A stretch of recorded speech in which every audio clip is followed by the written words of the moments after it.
consulted, and some of our sources in the government and who want the story told gave us access, and then they consented to do the interviews. We didn't just shoot it without their permission, so they gave their permission to shoot it. So. How long did it take to put these stories together? These guys, they were in Juarez for about 10 days, and they shot 3 stories, and they edited 1 there and 2 back in New York. That's really fast. Yeah, they're very fast. And how important is for the reporter to be a native of the country? Does it help if he's not, or does it help if he is a native? I think it's safer if you can leave there after you're done with the story, because if you live there, many journalists have been killed in Mexico. Mexican journalists, hundreds of them have been killed by the cartels. And it's a very dangerous place to work.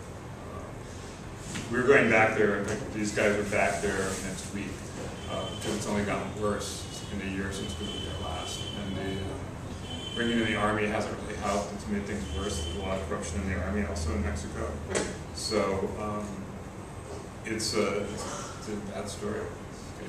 Even otherwise outside of the story, I'm saying how is it, I don't know, is it better if you're a journalist in a foreign land, or is it better to work in your own country, or how does that? Well, I think you have to judge for yourself. I have friends who are Pakistani journalists who have been beaten and tortured in Pakistan for reporting critical stories about the government and the military and stuff, and it's a very difficult situation. Journalists in the United States aren't generally killed. There have been some cases, but nothing like in a conflict area, or like in Iraq, or Afghanistan, or Mexico, or Latin America.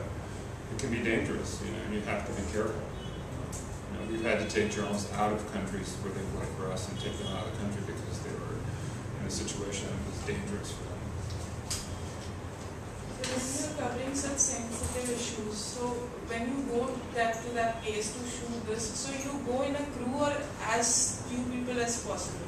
What is like your yeah, it's just 2 guys with cameras, and you're with a security person. And the key of shooting in any of these types of places is not to stay there very long, and have someone watch and say, "Okay, we have to leave now." Maybe on the street for 5 or 6 minutes, you get your shot, you leave, because with a cell phone they can say, "Hey, this guy's over here," so you want to move constantly.